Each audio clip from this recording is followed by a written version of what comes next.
bit of a different one today.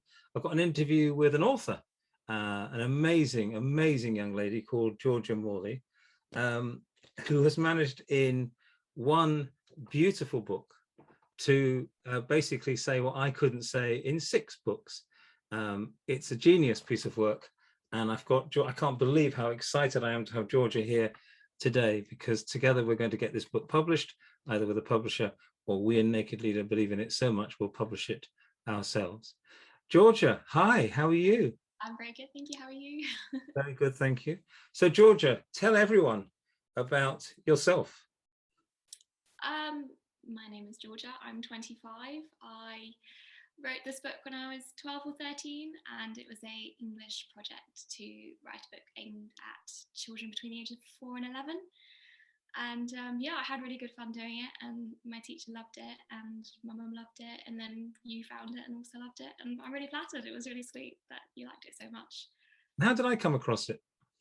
I think so. You wrote a book similar. Well, I mean, in a completely different style, but had a very similar message. And my dad passed on my book saying, "Oh, my daughter wrote something with the same sort of headline."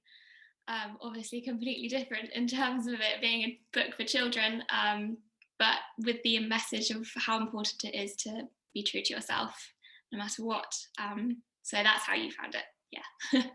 And by the way, everyone, Georgia has not got a clue what the questions I'm going to ask her. And for a first, do you do this very often, interviews? No, not at all. Right, so you're doing brilliantly. You're doing absolutely brilliantly. Now, I noticed that you just said, we'll just go with the flow. And I will try and ask you questions that I think people who are watching this would want me to ask, if you see what I mean. So the next question is, you said something very interesting there. You said yours is a book for children.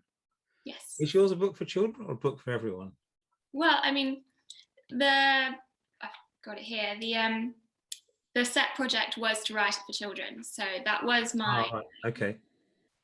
So I sort of, it's all in rhyme, so it's quite fun to read. So I used words that children would enjoy hearing, and I sort of tried to make it relatable to children so that they could connect more to the message. But yeah, perhaps adults could connect to it as well, because it's true, it's not just children that need to be themselves, it's adults as well. So. And so, was it a competition, or did you just write it as part of a project? No, it wasn't a competition. It was just homework, really. Yeah, year 8. And then Year 8.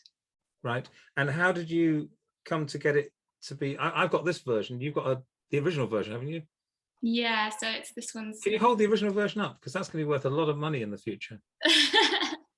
Yeah. So the original's kind of got like little flaps because I couldn't fit it all on the page. So that's the only difference, really. You all the colouring in on it. Brilliant.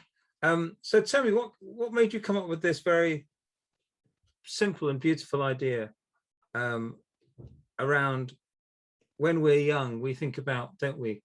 And you're a bit younger than me. We think about, I want to be this, I want to be that.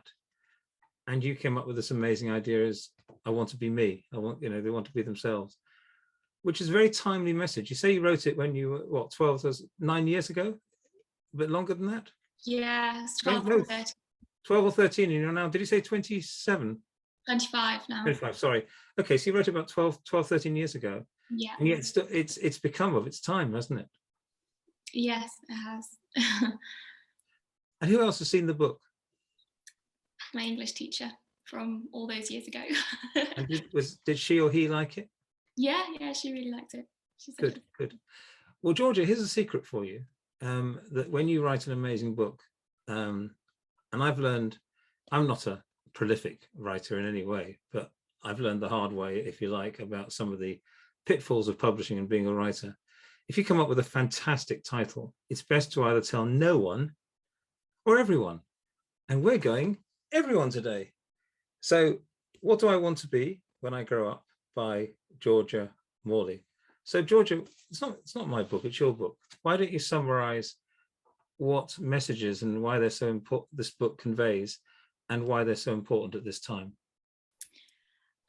Well, the book itself explores different sort of professions that a young girl could dream about doing. And she sort of has these anxieties about each one. And then at the end of the book, she kind of discovers that actually, I don't need to worry about this right now. And if I am myself, then that's exactly what you need to be, because when you are true to yourself, you attract the energy that you put out into the world. So why would you want to be anything else? It'll come to you, basically. And just stop worrying about everything. And that's great for me, because I worry about everything all the time. So I find it quite ironic that I wrote this. Yeah. Yes, I write about many things that I have yet to learn to apply myself as well. And even though you haven't necessarily applied them to yourself, are there any tips you can give to young people watching this now that might help them if they're feeling a little bit not like themselves? I mean, it's okay that you're not, if you don't know who that is yet, because I mean, personally, I always wanted to be an artist, and I am now an artist, but I didn't go straight to it. I ended up trying all these different things before I eventually came back to myself, and that's completely natural. I think it's okay to, explore a little bit, but if you can try to be yourself at all times, then you can't really go wrong. So you've gone right around, at the young age, at 25, you've gone right around the houses and ended up where you are. So fill everyone in on what you've been doing since you filled this in as a project, to sitting in that beautiful room with that little plant behind you. So yeah, I always wanted to be an artist as a young girl, but I was encouraged, but I was advised to perhaps take those skills and apply it to a more suitable career that was better for making money, basically. So I went down the whole textiles route, and the fashion design and the performance sportswear design, which is where I got my degree. I then didn't go straight into industry because it didn't feel right, even though I loved the course and had great fun. It wasn't me. So I went traveling for a few years and just had a great time. I tried not to worry about the whole career thing that everyone else seemed to be doing. I just wanted to do what I wanted to do. And then when the pandemic hit, I was living in Japan, and I lost my job, and I came home, and it was all a bit of a mess, as it was for everyone. So I went straight back to square one and started painting again, which is what I'd always wanted to do. And I'm loving it now, and I'm not doubting my career. I'm kind of giving it all I've got. So yeah, I'd say I'm an artist now, eventually, finally. And do you have any paints there you could show us? Any pictures? Not on here, I'm afraid. I do have a website now, which I'm pleased is finally off the ground, but well, we'll come back to the book in a second. What's your website address? www.georgiamorley.co.uk. And Georgia, there's something really interesting about your approach to art as well, isn't it? Tell everyone about that. So for about 4 months, I was trying to find ways to make my art sustainable. I did sustainability at university when doing sportswear, and when I then went back to painting, I discovered that it's quite bad for the environment, and this was quite heartbreaking. So I make all of my own paints, or I use different mixed medias which are not environmentally damaging. So when you wash your paintbrushes up at the end of your painting session, harsh chemicals go down the sink, which pollute our waterways and our soil and our earth. So yeah, I try and make sustainable artwork. So that means that your paints don't affect the oceans, they don't affect the environment, they don't have any negative impact whatsoever? Not at all, no. And a lot of the canvases I use are completely refurbished as well. So let's just get this real, because I'm not an artist myself, of course. You actually make your own paints? Yeah, so I mean, I use... From what? So I start with a pigment, and I use a toxic-free pigment because a lot of pigments have heavy metals in, so I avoid those ones for starters. And I use a gum arabic binder. Otherwise, I use water, mixable oils, or plant-based inks, anything that hasn't got any toxic chemicals in, or any binders that affect the waterways. For example, acrylic has an acrylic binder, which is basically liquid plastic, and oil paints have to be used with glazes, turpentine, things that are very harsh on our environment. So everything's water-based and toxic-free, basically. Anyone out there ever asked a simple question and got an answer like that? I didn't understand any of that. However, what I do understand is it's basically completely friendly to the environment in every regard. As much as I can, pretty much, yeah. Okay. And you're very humble, aren't you, Georgia? You haven't got your name on the front. Yeah, I guess I haven't. Any reason for that? It's on the back. Yeah, that's very humble. Yes, I'm not sure I could quite handle. I'm not sure my ego could quite handle that. That's really brilliant. Georgie, again, you don't know I'm going to ask you to do this, but as we're coming towards the end of the interview, and you're doing absolutely brilliantly, thank you. You deserve all the success you're going to have. What I'd like you to do is to read your favourite bit from the book. Oh gosh, I have a quick flick through it. My absolute favourite bit.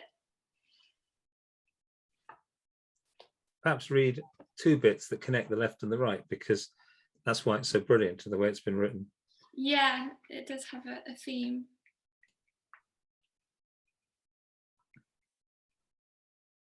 I think perhaps, I mean, it would be fitting for me to go for the art one, because she tried to be an artist. Okay, so show that up again to show everyone the picture.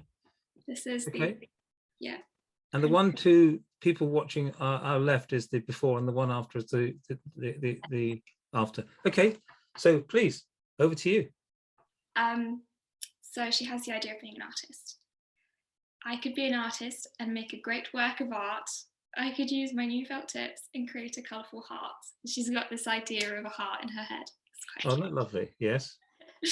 But say it all goes wrong and it just looks like a splat, all the others will laugh at me and I will not enjoy that. And then there we go, got the splat on the wall. Thank you for doing that, especially when you didn't know you were going to. What I love about your book is you convey what a lot of psychologists and experts, so-called experts, and normal people like me try to get across in our books in just, 8 lines there. And what happens, I think, in our lives is we have an idea that maybe we can achieve something, and we think about it. And then we have that little voice in our heads, don't we, that sort of says, you? Who do you think you are to do that? The whole market in that area is covered, and you haven't got the skill, and you haven't got the talent, and you'd be found out, and everyone would laugh at you, and etc., etc. And when we first started Naked Leader, and I wrote the first book, Naked Leader, Georgia, we were really interested to find out if there was anyone who overcame those challenges. And we've discovered thousands and thousands of people. These are very, very famous people, ranging from Einstein to, the author of Breaking Bad, the writer of Breaking Bad, which was nearly dropped after its pilot and dropped after its first series. And it became the most successful drama on TV, another thing for children to watch. And it's not really, Georgia, that was a bit of and basically, I think in life, ultimately, our success and how we can most help other people is to overcome those challenges that exist within us. Would you agree with that? Yeah, 100%. Was it Mark Twain? I may misquoting him now. Mark Twain, who's often quoted. He's got many, many, many quotes. I think he said, I've had many nightmares in my life, or many terrible things happened to me in my life, and some of them were true. And I think that sums it up, because we do make it up. But Georgia, you've overcome that, haven't you? You've overcome that. And you're now an artist. Well, you always have been an artist. And we're going to get this book published, Georgia. And I'm very lucky to have a signed copy. Is that you, Georgia? Or did you get somebody else to sign? That's you. Yeah. I want to thank you for joining us today. But what I'd just ask you is one last tip for anyone who wants to write. They feel they've got a book inside them. What are your top tips for them? Just do it, I guess. Just write, just get it out. It doesn't have to be perfect first time around. You can refine it. Just get the words out of your head onto paper. First step. And enjoy it. Enjoy it, yes. Thank you. Georgia, is there anything else you want to add? Or are you okay? I'm okay. Big thank you. No, it's been. That's a pleasure. So you're Georgia Morley. Did you say .co.uk? Yeah, georgiamorley.co.uk. And is your art for sale on there? It is, yes.